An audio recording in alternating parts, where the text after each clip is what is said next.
everybody. Welcome to Overcoming Average. Tonight is a special night because we are in quarantine, stuck in our homes, supposed to be social distancing. And so I'm socially distant from my friend and neighbor, Michael Scott, here. So just to kind of snapshot where we are in time, at the time of this recording, it's the night of April the 5th, 2020. And the coronavirus pandemic is wrapping around the globe as we speak. Just to look at the stats, it's 1.272 million cases in the world and 69,000 deaths. In the U.S. alone, it looks like there's 336,000 cases with just under 10,000 deaths. So we're in the throes of this thing, and it's sort of interesting because we're new to the neighborhood, and it's really opened my eyes to how awesome neighbors are. And if you've got good neighbors, you're thankful for them. So Michael's my neighbor, and we got to talking, and I invited him on the podcast, and hopefully we'll be doing more of these quarantine episodes. So Michael, thanks for coming on. Absolutely. Thank you. So we talked about different things that we could go over. And obviously the coronavirus is a big one, but I was just thinking to kind of not stray too far away from the norm, to just kind of get to know you, because I know you and a little bit, but I've only met you in like September, I guess it was, when we first moved in here. So yeah, I'd like to just hear your story. I typically, in some sort of roundabout way, will ask people like, where'd you come from? How did you get here? And then where are you going next? So why don't you just, take it away? Where'd you come from? Absolutely. Thanks again for having me here tonight. I appreciate it. And where I came from, that's a little bit of a long, drawn-out story. We've got plenty of time. Yeah, nothing but time being quarantined. So I was born in Riverside, California. And then at a very early age, I was about 18 months old. We moved to Washington, D.C. My dad was a Air Force guy and job relocation there, so we moved to the D.C. area. Grew up there through elementary school, and then during middle school made another move to West Virginia. My dad was originally from West Virginia, and at that time, my grandfather, my papaw, I called him, he was going through some difficult times with his health and stuff. So in middle school, we moved to West Virginia. I went to school there for 7th, 8th, and 9th grades. Then from there, made another move back to the D.C. area, back in Maryland, but this time on the Northern Virginia side. Finished out high school there, 10th, 11th, and 12th grade. And throughout high school, I was a big basketball player. That's what I put all my focus in. I really enjoyed it, grew up with it my whole life. So with that being said, from finishing, completing, graduating high school in Northern Virginia, went to Chantilly High School there. I went out to California again for college. I hadn't been back to California since I was born, but I went out there for basketball to Cal State Northridge in the Valley.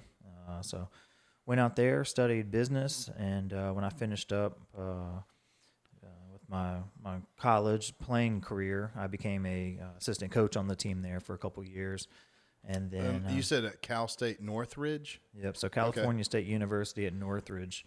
Okay, cool. They were actually known for a big Northridge earthquake they had there. I think it was like in '94 maybe. Oh wow! And it was pretty high on the Richter scale there. But so from California, I was a coach out there for a few years, and a few things changed here back on the East Coast. My dad had retired, and they were living back in West Virginia at the time, shortly before they bought a house here in Lake Norman area in Mooresville. And so I came home one summer to kind of just spend some time with them and reflect, and decided this is where I wanted to call home. So 2006 it was. I decided to make North Carolina my home. Now, what brought your parents here? So my dad was at the Pentagon. He was working there in the D.C. area. Then he took a job out in California when I was actually out there for college. And then from there, he had some health issues, had to have open heart surgery. And so he ended up getting out of the military after 37 years. So I guess it was kind of time for him. No kidding. So I came home one summer from California. Like I said, decided to call North Carolina home, and been here proud North Carolinian, I guess they Awesome. say, since Yes. 2006. So Man, that's a lot of travel. it was, yeah, and I enjoyed every step of it. I think every stop taught me something different. Yeah. From California, some of my best memories were in West Virginia. Yeah. Spending those years with my papaw, and we were on a 40-acre farm, and we raised probably a 2-acre garden every year. Really? And that was something. My papaw really had a green thumb, so that was Yeah. interesting to learn from him. That was a lot of good years there. Cool. So, yeah, it's funny. One of the last guys I had on is from California, and you have that. All those places kind of encapsulate you, like a little bit of California, a little West Virginia. So it's awesome. I'd like to think so. I try to be laid back, like the California lifestyle sometimes Yeah. can be at the beach and Right. stuff. But get my work ethic from working on the farm. That's right, yeah. Kind of funny story about that. These guys, we didn't at the time. We didn't have any cattle out there. No cows or horses or anything to feed. So our excess hay every year, we sold it off. And these 2 country boys came up and they said, "Hey, we'd like to buy your hay." And we had just cut it and we were baling it in the field, so it was laying out in the field, square bales. And my dad said, "Okay, well, they came to agreement on the price and all that kind of good stuff." And my dad said, "You want some help picking it up?" And the guy said, "What do you mean?" He said, "Well, we could drive the truck for you." The guy said, "Well, that'd be great." He said, "That'd give us 2, one guy on the ground to throw it up and one guy to stack it on the trailer." And my dad looks over at me, and I think at the time I wasn't, but about 8, 9 years old. And he said, "Hey, go ahead, hop up in there." And the guys looked around. They said, "I think these guys crazy or what?" And he said, "Oh, he's fine." The guy said, "Well, the only problem is the stick shift."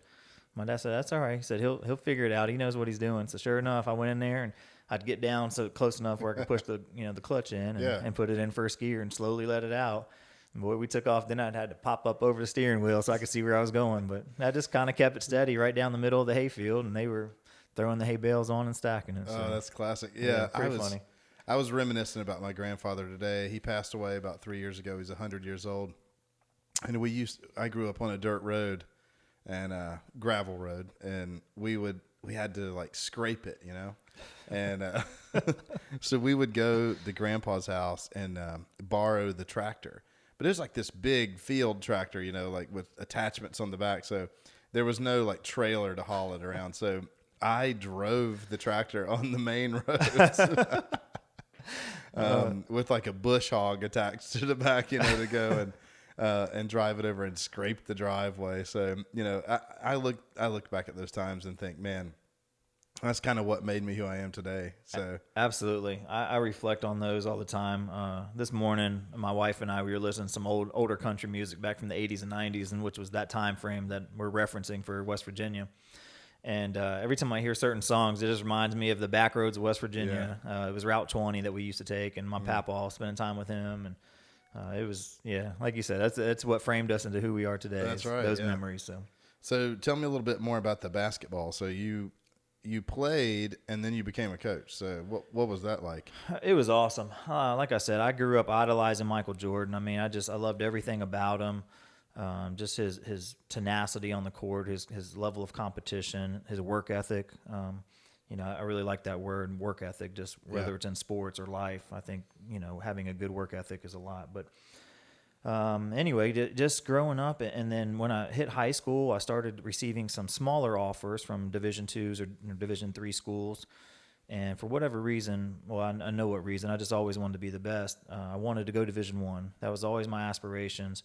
And college-wise, when I was much younger, probably in middle school before I got into high school, I was always a huge Kentucky Wildcat fan. Rick Pitino was there. I used to go to their summer camps, and that was kind of my dream. But as high school progressed, I realized I wasn't on that level. Just in terms of just athleticism and height, I stand at maybe 6 foot on a good day, and that wasn't going to cut it at the Division I primetime level. But anyway, I told myself I wanted to play Division I, and I worked my tail off, and sure enough, I was able to walk on my first year at Cal State Northridge, and later earned a scholarship there. Wow. Pretty funny story about that. It was the first day of practice, and I remember the head coach, Coach Bobby Braswell. I hope you're doing well, by the way. He came up to me. He said, I just want you to know something. He said, now that you're on the team, he said, I can't stand walk-ons. He said, I doubt you make it a week. And I just said, yes, sir, and acknowledged him. But in the back of my head, I said, there's no way this guy's going to run me off. This is my lifelong dream, and I'm going to make the most of it. So anyway, fast forward, we were having morning conditioning at 5 a.m. and, sometimes 2 days with weights and then study hall in the evenings. And we were starting to feel it. We were getting to a couple weeks in, and it was no longer fun. It's fun that first day back, but after a while, you're ready for the games. And we were kind of in that transition period process of that. But anyway, we were, I don't know, a week or two in, and we came in the gym, and I don't know, I got there like 4:30 because I just had this fear of oversleeping. So I'm 4:30 in the morning walking into the gym. So I just go ahead and turn all the lights on. I wheeled the balls out, and coach walks in and looks around. By that time, some of the other guys were there, so he didn't know who had turned the lights on. He said, who did this? And slowly but surely, I raised my hand like I didn't know if it was a good thing or bad thing. He said, okay. And he always called me by my last name. He said, okay, Scott. He said, I'm not going to run you off. And I said, no, sir, you're not. And he just kind of smiled. And from that point on, I kind of knew that I was accepted by not only him, but the teammates. They knew, okay, this guy's not just a walk-on. He's part of the team and family now. Awesome. So anyway, so college was great. I don't say this often, but maybe every once in a while when I reflect back on it, I wish I might have went to a Division II or Division III school simply because I'd have got more playing time. I didn't play a whole lot there. I definitely was a role player. I spent a lot of time on the bench, but I was okay with that. I mean, I was there to be a teammate, and I've always considered myself a good teammate for everyone. So, well, yeah, that's an accomplishment, man. It's I admire people that make it high levels in sports of anything, because I think the most I ever played was like church ball or something. So it's funny, it's either with sports. A lot of times, if you have that passion and drive, it's there, but if you don't, that's okay. I mean, there's other alternatives, and I tell you, being a basketball player consumed a lot of my college career. People are like, oh, what'd you do for fun? Nothing. Rested. We relaxed, and a friend of mine on the weekends, if we did have any free time, we used to go to the self-serve car wash and just wash our car, and we found that relaxing. We just sit on a bucket and clean each wheel nice and slow, and that's how we got away. So it's definitely a different lifestyle when you decide to go down that route. Yeah, so going back to your traveling and stuff, your dad, you talked about him earlier, about he'd be a great podcast guest. So you said you enjoyed the traveling and the moving around. How did that affect you, or did it at all?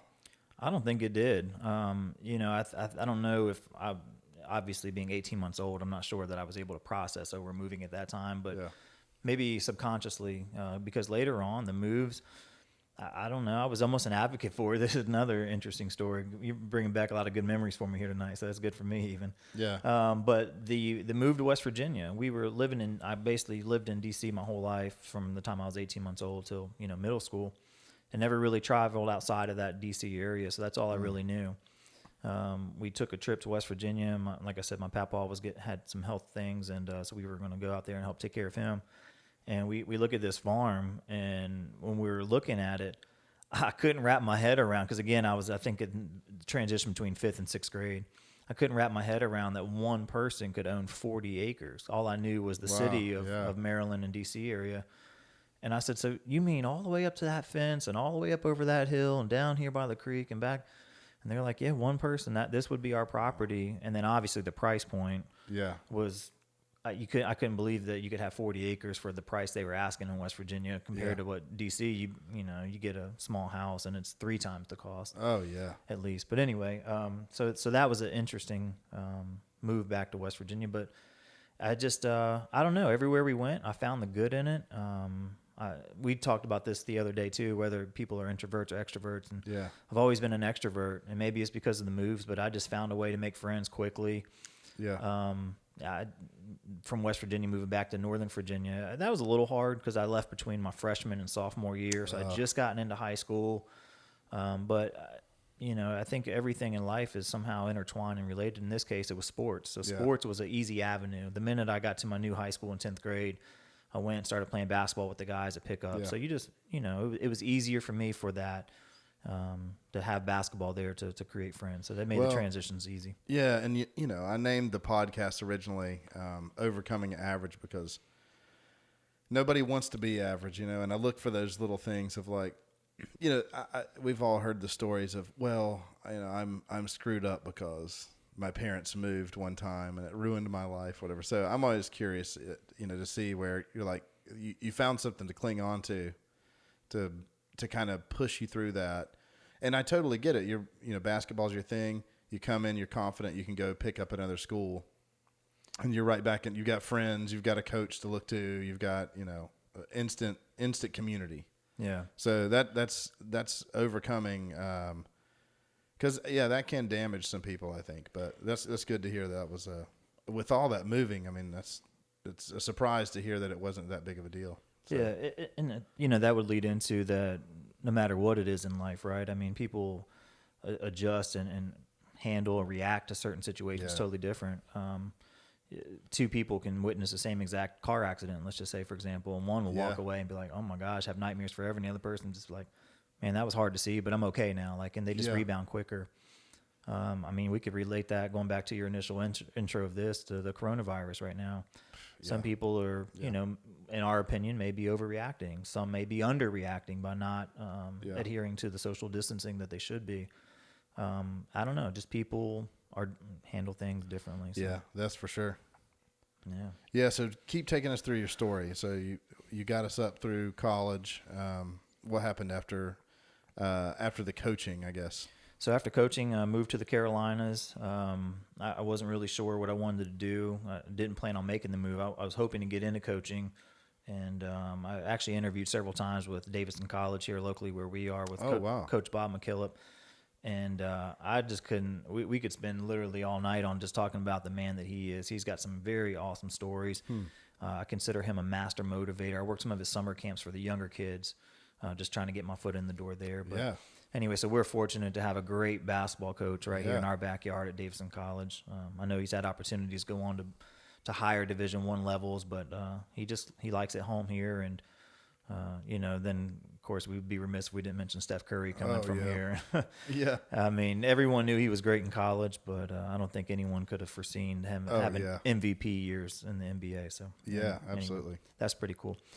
So I started trying to get coaching jobs. Applied again with Davidson, UNC Charlotte, some of the local schools. I didn't bother with Duke or North Carolina just because there's a waiting list of 30 years long there of only players. So anyway, we don't like Kentucky fans anyway. Yeah, that's right. Yeah. So the coaching thing didn't work out. I couldn't find my footing. Had a few opportunities at high school levels and stuff, but I was at that point established in my mind a certain threshold I was willing to settle for or not. And so anyway, I turned my attention to real estate. I had a friend of a friend, and we got to talking one day, and he said, "Hey, have you ever considered real estate?" And I said, "Never even thought of it." And he said, "Well, you're an extrovert, like we talk about, and you're not afraid to talk to people and stuff. You want to give it a shot?" And I said, "Sure." I said, "I'm looking for something new since I moved here to the Carolinas." So I did that, and I've enjoyed every minute of it. Awesome. Honestly, I really have. It's got its ups and downs like any career out there, but to be able to assist people in the purchase or sale of their home, which is in most cases the single biggest decision they'll make in their lives.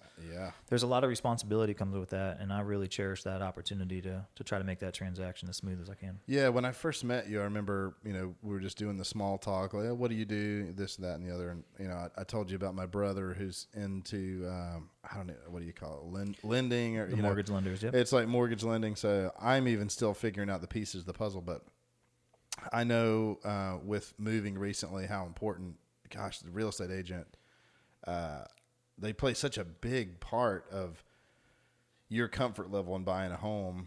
And, and I do want to get into also kind of what's happened with the coronavirus and stuff eventually.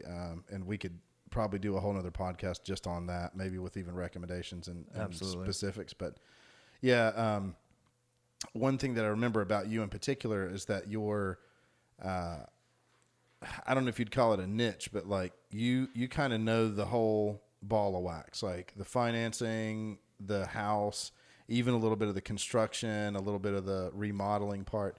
So you can bring more to the table than just one person that kind of knows a little piece. So yeah, the thing, and I want to go back and talk about sports again for just a second, because sports is an interesting thing. it plays such a huge role in our society in everything, especially in because there's kind of a line you draw in sports where it's like there's an age where it's like if you haven't made it to whatever goal by 18 or 20, it's not going to happen. It's just not going to happen. And it's such a slim margin. I mean, the fact that you played D1, I mean, there's very few people that get to do that, and even fewer people that go on to be professionals and make money doing it. But there's so many people that push their kids to do that, to get scholarships. I always have leaned towards, like, I think people should be giving away like academic scholarships, people to write code and come up with medicines or something like that. Absolutely. But at the same time, it's such an important piece of our culture because it is so strange during these coronavirus times where we're isolated at home and there's nothing to watch on TV other than pre-made, Netflix and Hulu and all that, which everybody's killing. But there's no soccer, there's no football. And the poor XFL, by the way, their first shot and they got, timing. Yeah, the timing couldn't have been worse. Yeah. But the NBA is delayed. The NHL's delayed. Major League Baseball's delayed. I mean, it's absolutely unprecedented to hear that. But all that to say, bringing it back to like real estate, I learned kind of early on, even as a musician, I was never huge into sports. With college basketball, we watched the Tar Heels growing up. When I was really young, Charlotte had no professional teams. We got the Hornets way back in like 89. Mm-hmm. We got the Panthers. So then it became, now we have a team to invest in, because back then, I mean, the world has changed so much in sports where it was even hard to watch. I mean, if you were a Michael Jordan fan, you couldn't watch him on TV unless you had the sports package or whatever. Like the TV package to be able to watch him. That brings me back to West Virginia, by the way. Yeah, all they had there was these huge satellites. They didn't have at the time the small mini dishes or anything. Yeah. And I just remember like searching for signal, and you could like open the window and hear it outside, and it's like, rotating on its axis. Really? No reception, no sports channel. So anyway, that's pretty. Yeah, we didn't have access to sports then like we do now. Excuse me, but yeah, where I think it really ties in, since it's such a cultural community of, hey, did you watch the game yesterday? Did you see the fight? Whatever.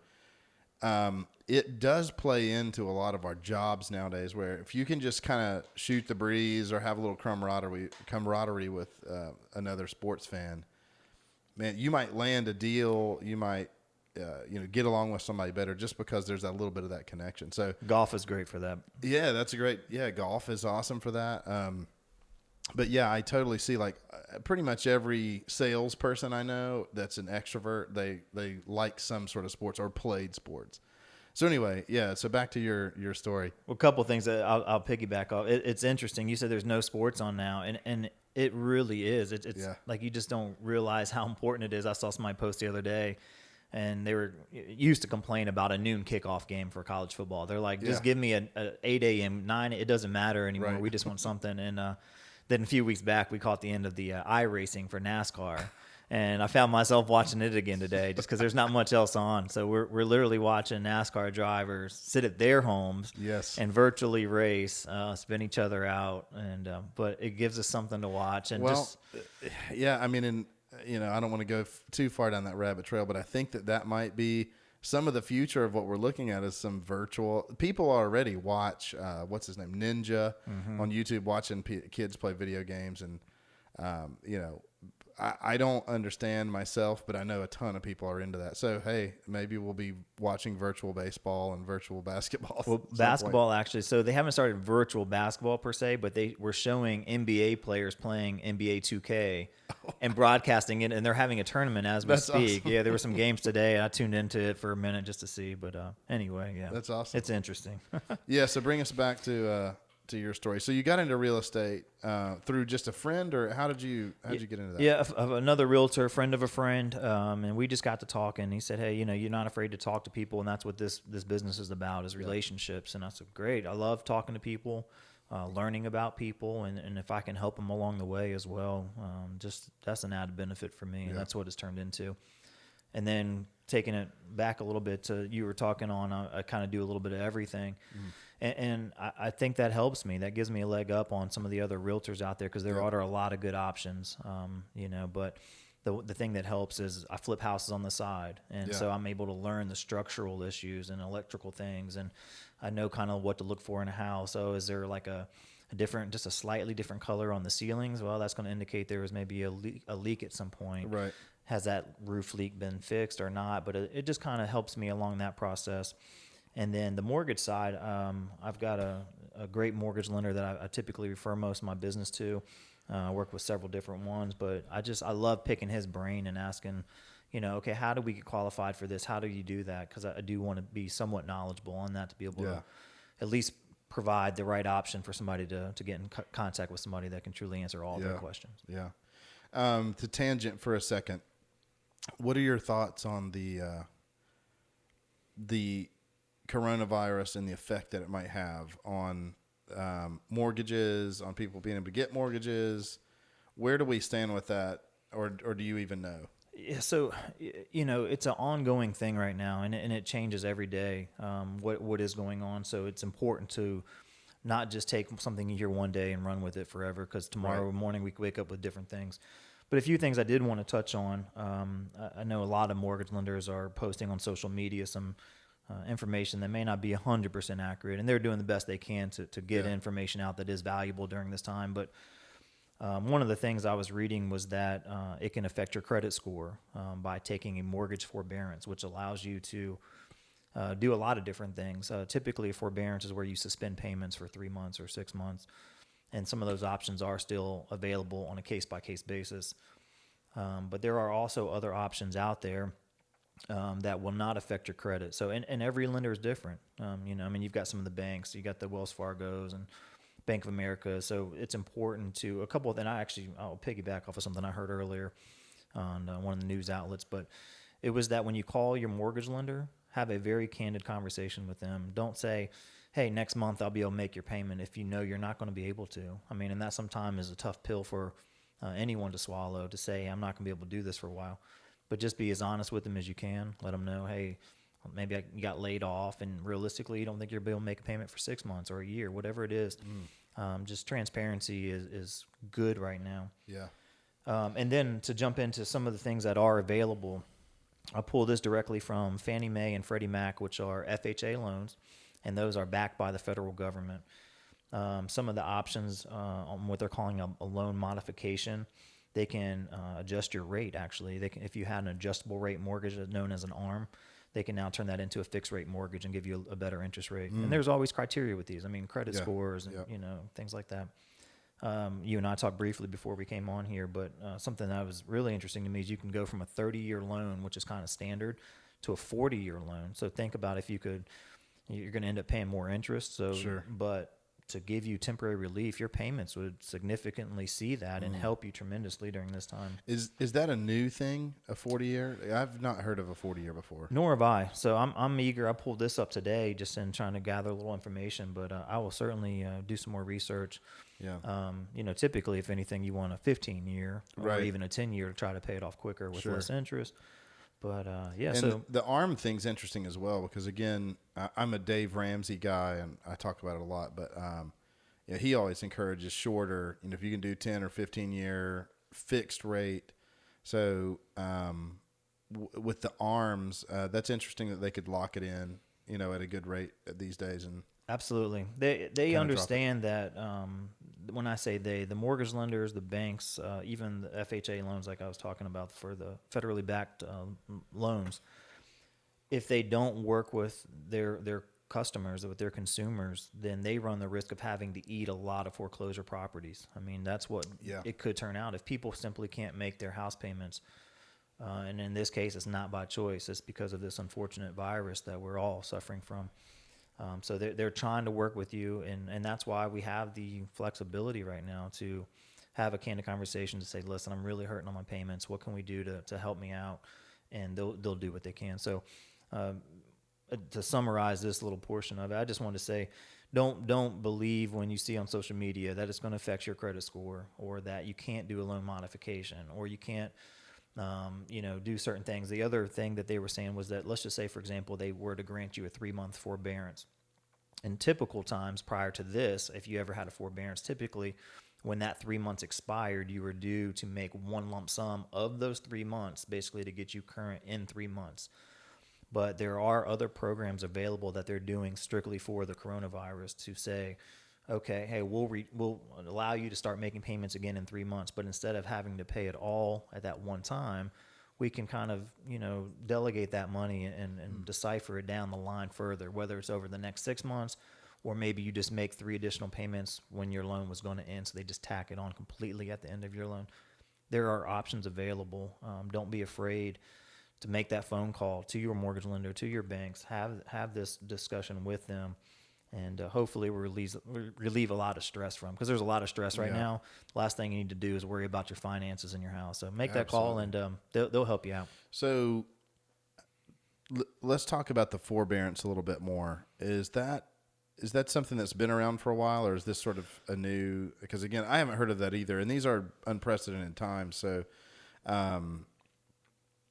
from what you were saying, and correct me if I'm wrong, that just basically means we're going to kind of pause things for a little while, and we're going to put those payments on the end while we get through this rough patch. Because it's my opinion that this coronavirus thing is a temporary disaster. There's going to be a lot of disaster from it, a lot of deaths, but I do believe it's temporary. So there should be no reason why the economy couldn't jump back. People get their jobs back. We start going back to restaurants and concerts, and sports picks back up. The money starts flowing again, so you could obviously pay your mortgage again. So if I wanted to do a forbearance, who do I go to? Do I go to my lender? Do I call Bank of America? Where do you even go to start that process? Yeah, great question. So go directly to your lender. But when I say that, a lot of lenders, and I won't name them on here, because it's not a bad thing. I just to leave names out of it though. But a lender, you may get your loan through them when you first purchase your home, and they can sell your loan to another company. So then you start actually making your payment go to a different company than the original lender that you were with. So just whoever you are making that current payment to, and you should get a billing statement, whether it's online or through the mail. Reach out to them directly, and they are prepared to handle these questions. I mean, obviously, we're a little bit into this whole process. So basically, whoever you are paying your mortgage to, normally call them first. That's correct. Because actually, that happened to me, and I won't mention the names either, but we started with one company. It was kind of a no-name company that handled the process of the mortgage in the beginning, and it was immediately sold. I think within the first month, it was sold to a big bank. So in that case, go to your bank, whether it's one of the big banks or is it credit unions do those as well? Or? They do, credit unions, and then there's just actual mortgage lenders out there. That's all they do, and then you have your banks as well. So yeah, I mean, honestly, that's a good option for people because these are crazy times. I mean, who knows? And again, going back to what can you believe on the news? I mean, I saw a little snippet of news tonight that basically said we may see the highest unemployment ever. I have a hard time believing that those numbers are going to be accurate, but who knows? I think it depends on how long this goes, because eventually, if nobody can do anything, people, there's money's going to run out. So, so we'll see. But yeah, either way, I'm proud to see people stepping up. I mean, I know some of the medical companies are waiving all fees for coronavirus testing, co-pays. So it's good to see banks and lenders even make these options for people to say, hey, we know you're good for it. You've been a good, borrower so far. So pay us in the future. Absolutely. You're talking about the market rebounding, and no one knows for sure. We don't have that crystal ball, but I do definitely agree with you. They say it could be like a U shape or even a V shape bounce back. So that would be relatively quick. And hopefully it is. I mean, because obviously, it goes without saying, but the sooner we're back to some similar or some normalcy, the better off everyone's going to be. So. Absolutely. So let's just kind of theorize for a second and say it does take 6 months. What is that going to do? to the housing market? I mean, do you think there's a possibility that we'll see people that do have cash on hand buying cheap property, foreclosures? Is this going to be another 2008 sort of scenario, or do you feel like it's going to be just totally different than that? I think it's going to be different. And again, a lot of that is going back to the timing you mentioned. So the longer it drags out, the worse it gets. But the longer it drags out, the more the banks are going to be willing to work with us, hopefully, and the lenders. And as long as that's going on, you're not going to see foreclosures. Now, what you may see, obviously, if people are job insecurities, might see fewer people listing their homes to sell and also purchasing, because they're just like, well, let's just hang on to the house we've got. Let's not sell and upgrade like we talked about doing until we know how this is all going to play out in the economy. But I tell you right now, I'm surprised the market is pretty steady still. That's great. With the exception of Mecklenburg County, which is where we're at, you can still show properties. You're still out. You're supposed to obviously honor the social distancing, and there's some new guidelines and procedures in place. But real estate is still going strong. People are still out looking, and I tell you, it's kind of interesting. I've been working with a couple different couples currently as buyers, and they were getting a little discouraged because the market there was just so hot that any house that went on the market that was priced right and staged and the marketing was great, multiple offers, getting above list price in less than 24 to 48 hours. So this has slowed down ever so slightly the buyers that are out there. So now if you go look at a house, well, in Mecklenburg you can, but if you virtually see it online, right, you can put an offer in and feel good that you're not going up against at least 4 or 5 in most cases. Yeah. So if you're looking to buy with interest rates as low as they are right now, I mean, they're for a 30-year fixed mortgage, they're floating around like 3.5, somewhere in there, depending on credit score, which is tremendous. But with low interest rates, and then the fact that your competition in buying it is a little slow right now. There's still people out looking. So if you find the right one, you got to act. Right. But yeah, I mean, it's a good time to buy. Yeah. I mean, we talked about this the other day. My parents have told me this, and you kind of reassured that what they were saying is accurate. Is in the 80s, the percentages were like 18, 19%, something like that, which is just insane. And I'm sort of like, if you've got a job and you feel like it's steady in a market that's not affected by this, and you're looking to buy, the interest rates are not going to get much better than they already are. I mean, this is great the way it is now. So I would say, totally different if you're in an industry, the restaurant industry or something, your company's tanking or whatever. But yeah, if you're looking, because I experienced that as well. I mean, we were looking for homes for months, trying to find the right place, the right neighborhood, the right distance from schools, all these different factors that everybody's looking for. And we lucked out. We love where we are now.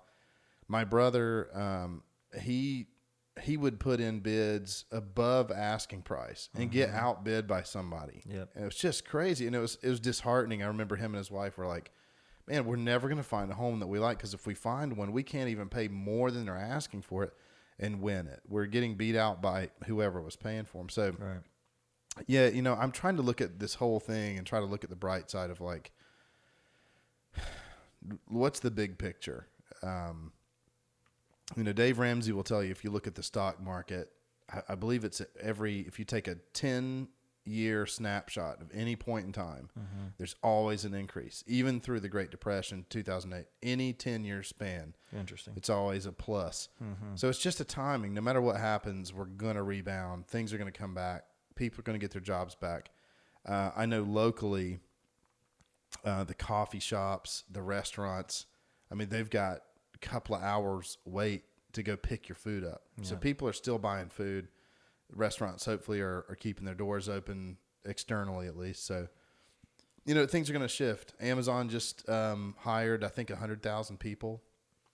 So it's interesting to see that, isn't it? Yeah. I mean, they're already so big and large, and now they're going to get bigger. So, and Zoom is totally blown up. I mean, people are finally realizing, like, wow, I can do my job and be at my own house and not commute, save money on food, save money on coffee, So it's going to change everything, and I'm trying to look at the positive side of, like,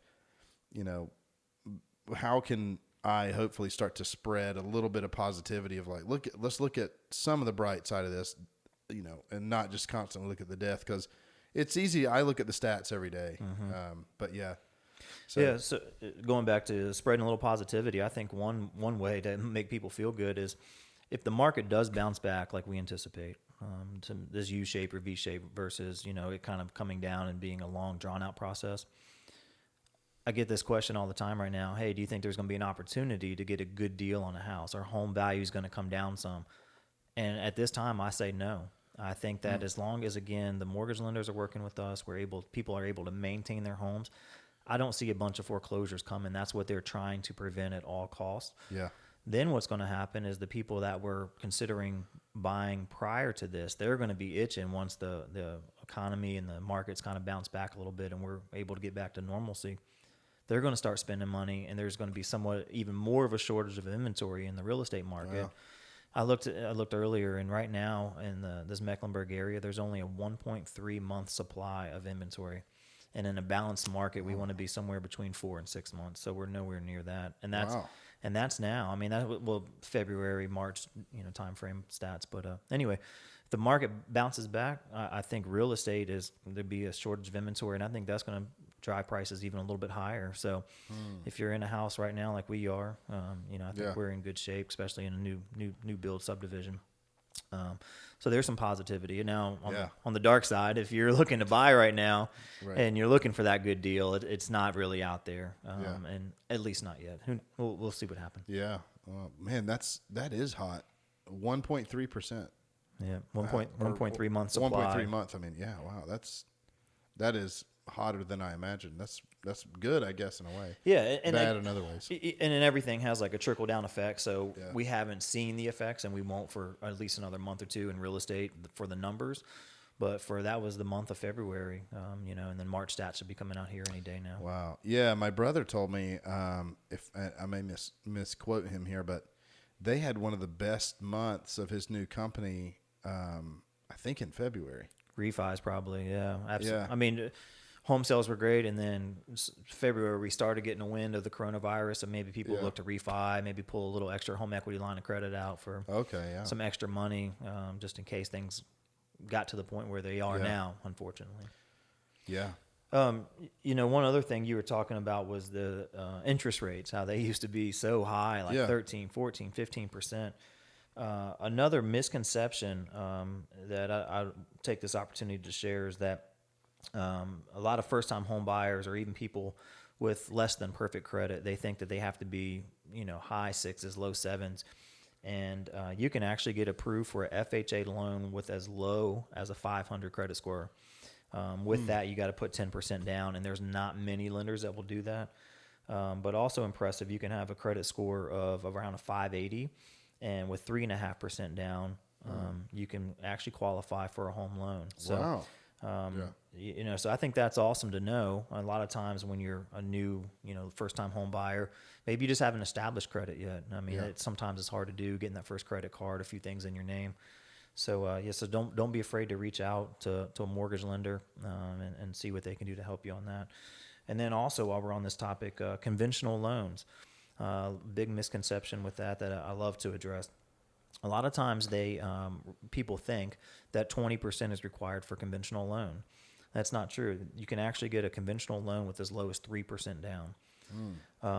Now, with the 3% down, what you may have is you could have your property mortgage insurance, known as PMI, or you can do away with that where it's lender paid PMI. And what they do is they add on either typically somewhere in the range of 1/4 to 3/4 of a percentage point to your interest rate. And then so it kind of offsets it a little bit. Yeah. But I can assure you that the difference in that 1/4 point, depending on credit score, is a lot cheaper than paying your mortgage insurance on your home, because that can be costly for sure. So there's a lot of great options out there, and loan packages, and we could have a whole podcast on that as well. Yeah. So. Well, and I know this is off topic, but I'm big on personal responsibility. And honestly, some of those notes are really good to hear, just because you hear people that have a tough time getting a home or getting loans. The coronavirus has unveiled a lot of things about not only our country, but our personal spending habits and our debt. Not only the country's debt, but our personal debt or business debt. Like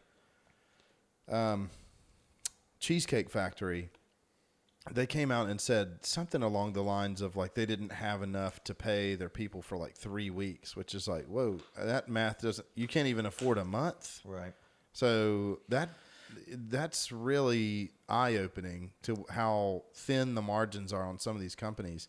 And personally too, I mean, if you can't survive 2, 3, 4, 6 months, you need to save more money.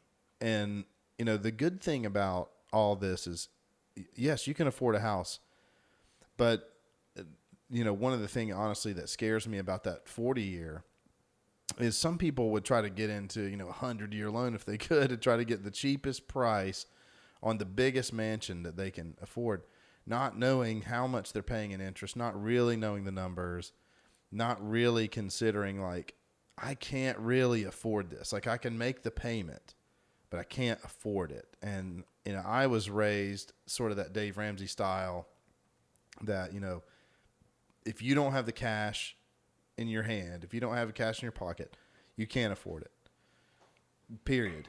And of course a house is a little bit of a different thing, but I still think that if you are in the house market, be wise, look at that mortgage that you're going to be paying, and try to think, okay, what's something that's comfortable where I could pay for it, and if there was a disaster, it wouldn't totally sink me with 1 month's mortgage. So I tell you, you're going to lead me down a rabbit hole here we'll never get out of. But so many different thoughts on that. That was well said.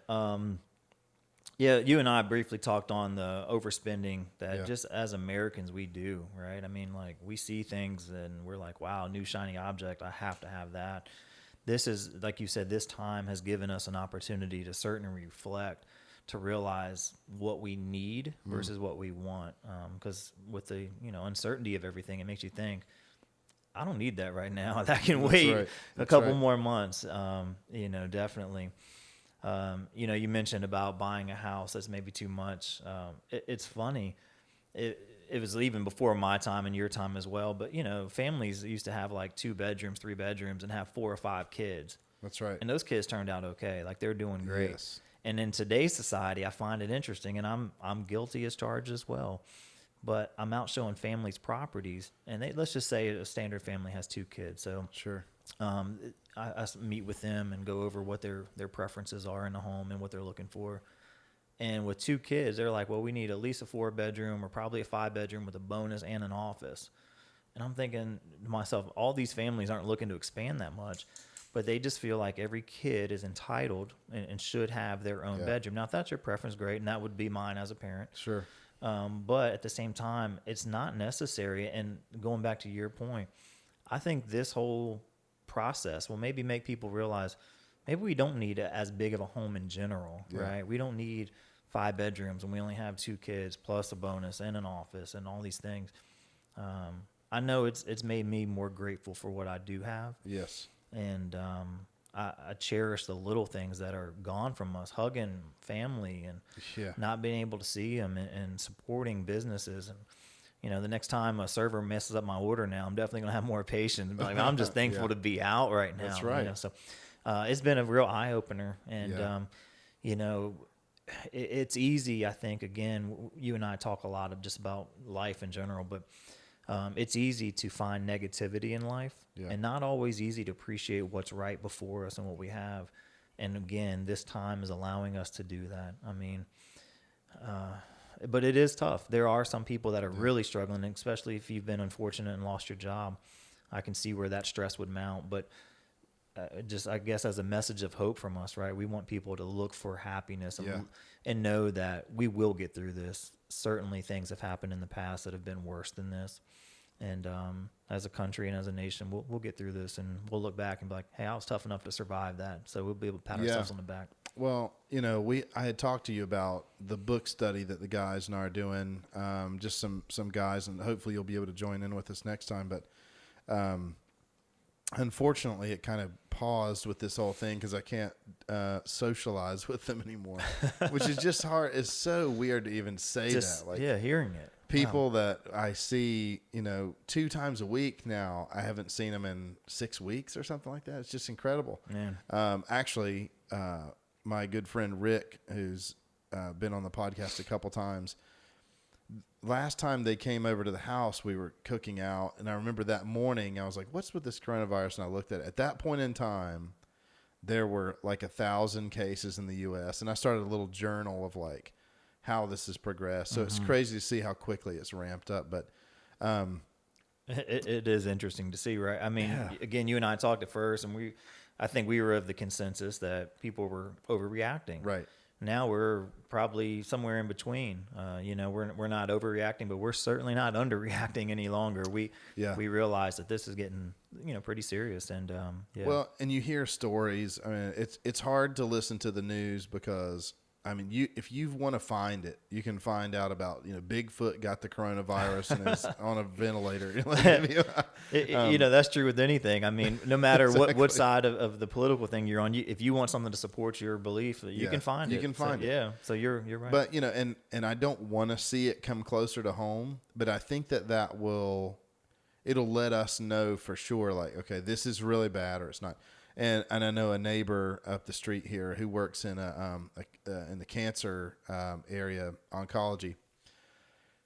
He says he hasn't seen any cases come in because they're trying to isolate those folks that are struggling with cancer, and they're trying to stay away. But his friend, so now it's like third party, like my neighbor's friend has the coronavirus. He's 47 years old and he's on a ventilator. And he said he wasn't like the epitome of health, but he wasn't like a out of shape guy. He's on a ventilator at 47. He's now off of it and he's kind of recovering, but it's still to think like, wow, 47-year-old on a ventilator is super scary to think about. But it is. But to go back to the book study, I was going to mention, people are like scared of bad things, and I am too. I don't want to experience bad times, loss, death, pain, suffering, consequences. I don't want that. Nobody would step up and say, I want to go through some bad things. But I'm thinking about a Bible verse that, I walk through the valley of the shadow of death, but I'll fear no evil. Like, we're going to walk through those valleys. We're going to walk through some bad times. But every time something bad happens, it's really hard not to open your eyes to how awesome we have it. I made the joke yesterday, actually. We ordered a sandwich from a restaurant, and it's a high-class restaurant. It's awesome. Kindred Restaurant, shout out here in Davidson. Yes. And they have a spicy chicken sandwich with sea urchin mayonnaise. And, of course... I'm hungry. which is really good, by the way. I wish I could be there eating it, but we had a drive over pick it up.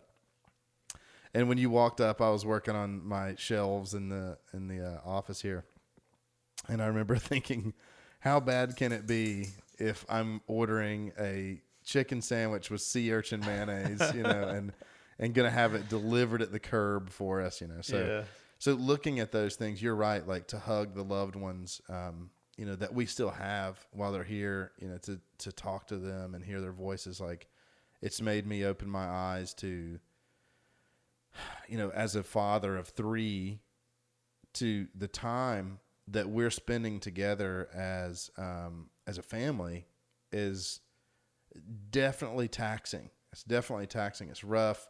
There's no downtime. There's no alone time. Even, and as a dad, like I've kind of joked with other dads, like, sometimes it's nice, the little respite of like, hey, I'm going to go to Lowe's for a while, or I'm going to run out to the store, and you just, take a couple minutes to yourself or make a phone call without the kids screaming in your ears.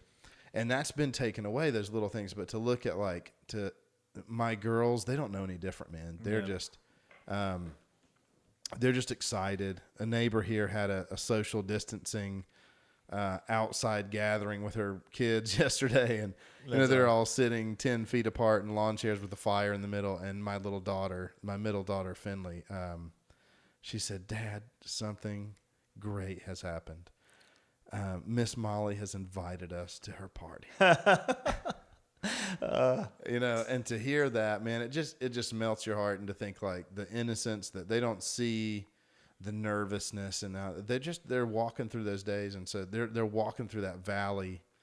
And again, a lot of people that know me will know I'm not a positive person, and I'm not necessarily, I probably would lean towards negative. I'm like more of a melancholy personality. I like to call that a realist. Yeah. I'm realistic. Yeah. But deep in my heart, I think I am positive. I look at like, hey, this is good. This is a good day. And even though in that moment of frustration with the kids and with, my wife's trying to like do this e-learning at home. So it's tough. It's tough. Those moments are tough. But a real good friend of mine said, if you think about some of the worst times in your life, or like really, really bad moments, it's hard. They were so short. Like you can barely remember them. Like I remember times in my life when I had no money and a tire would blow out, and boy, I just felt like I was going to explode. Mm-hmm. And I think back now and I think it was a day. It was a blip on your radar of your overall life. Yeah. And absolutely. So for those who are nervous about the coronavirus, be nervous to an extent. Be cautious, I would say. One of my old workout buddies, we talked about this. He had a scale. I wish I would pull it up and if I could get to it quickly, but he was talking about 1 through 5 people being like, so I'm going to get the virus. I'm staying at home. I'm never talking to anybody. A 2 would be like, I'm pretty nervous. You should follow the rules and stay home. A 3 is more like, some of the stuff the government's putting out is legitimate, but some of it's a little exaggeration. Like it might not be as bad as they're saying. A 4 is more of a, the things kind of blend in proportion. We should probably wash our hands, but just continue about business. And a 5 is just, hey, this is a Chinese hoax and the whole thing's a big joke or whatever. And it's just a ploy to destroy our economy. So in the neighborhood, I've noticed just us, we've been rating ourselves as 1 through 5. Dave across the street here said, my wife's totally being a 1 today. Yeah. But yeah, I think we should be, and actually, I don't know if I ever mentioned the point of that article when he wrote the 5 types is to be considerate of those categories. To say, if you're freaking out and you feel super nervous, I'm not going to shame you for that. You feel free, like do your thing. And if you think it's like a total hoax, well, okay. And I would encourage both, like, let's look at the data together and like, let's come to a real census. But anybody at this point in the game could be right. Agreed. To intertwine that with something else you mentioned, which was, overcoming things, right? Like you talk about the valley of death and walking through that. That's what makes, again, us as a country so awesome, is because we're so resilient. When we have those hard times and our backs are up against the wall and we don't know the outcome, that's what makes us so powerful as a country, because we unite and together we're all going to get through this. Yeah.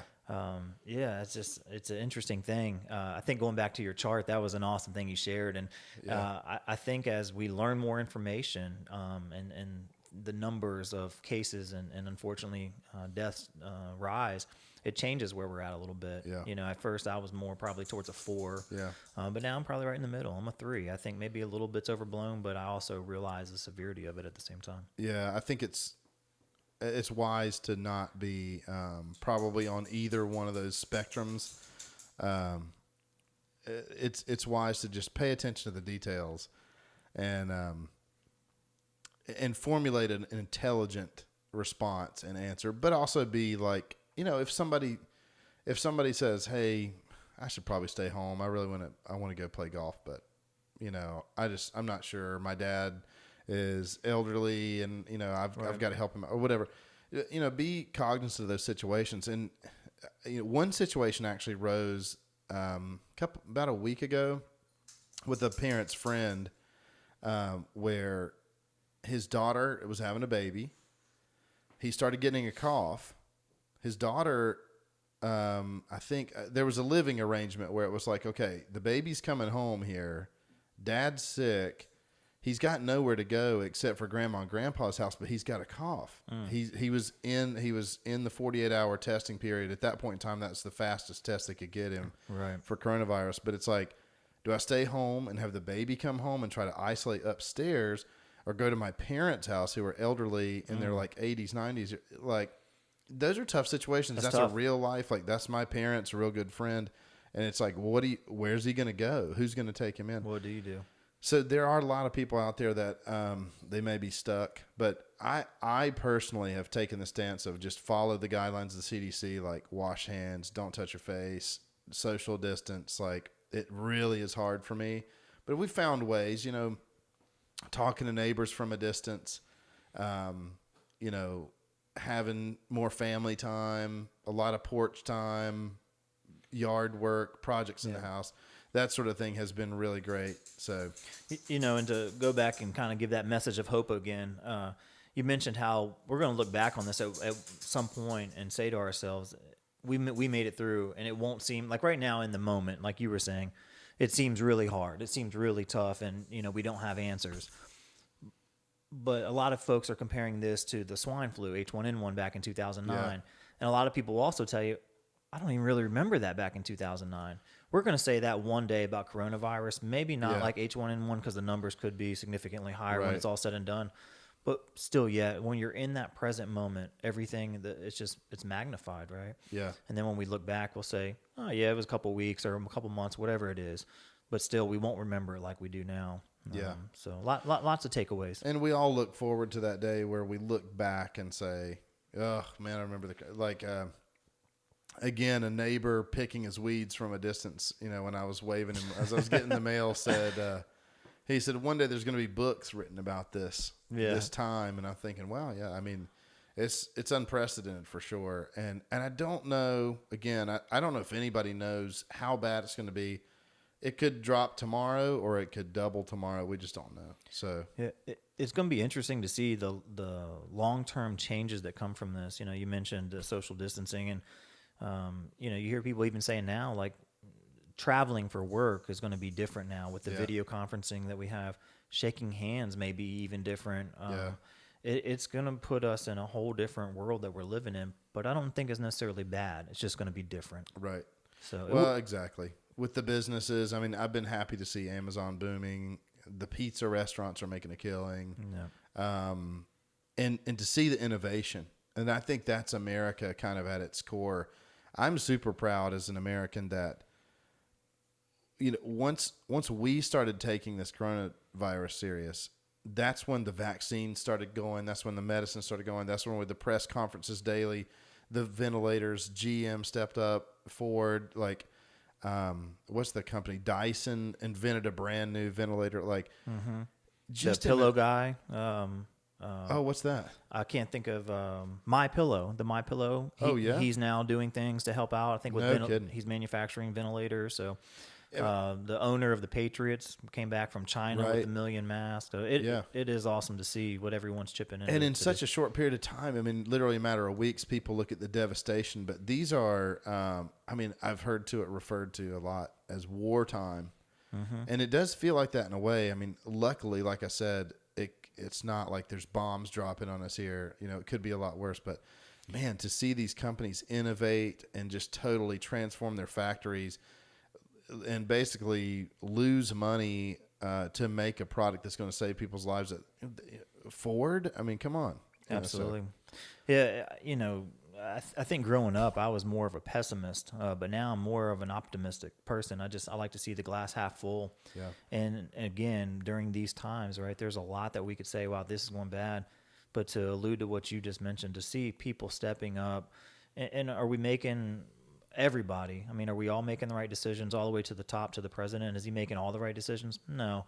But it's awesome to see all of these people chipping in and contributing what they can, because everyone's trying to do their best. If they make a decision that's not the best, it wasn't on purpose. They're trying to cure this thing so we can save as many lives as we can. Absolutely. So let's give a shout out to your company. I know right now we're working on some domain stuff, but you should still be able to get an email and your website. So What's the best way for people to get a hold of you? Directly through my cell phone for right now, 704-657-7363. Email works great. Michael at mscottgroup.com, and that's Michael at mscott, SCOTT, group, GROUP.com. Awesome. Well, thanks for coming on, man. It was a pleasure. It's a lot of fun. I'm sure since at least you're close and can walk over, we'll do some more podcasts and quarantine and socially distance together. That's right. That's a thing. We'll be in quarantine mode. I really appreciate tonight, though. Yeah. This is awesome. Anytime you want me to come over and, sometimes we sit out front our house and talk, and that's basically what this podcast is. And that's right. If we can just help somebody out there to give them a ray of hope, and maybe, if you need any help and you're nearby in Davidson, give us a shout. We'll be glad to do that for you. Absolutely. Thanks, man. Have a good one. Hey. Talk to you soon.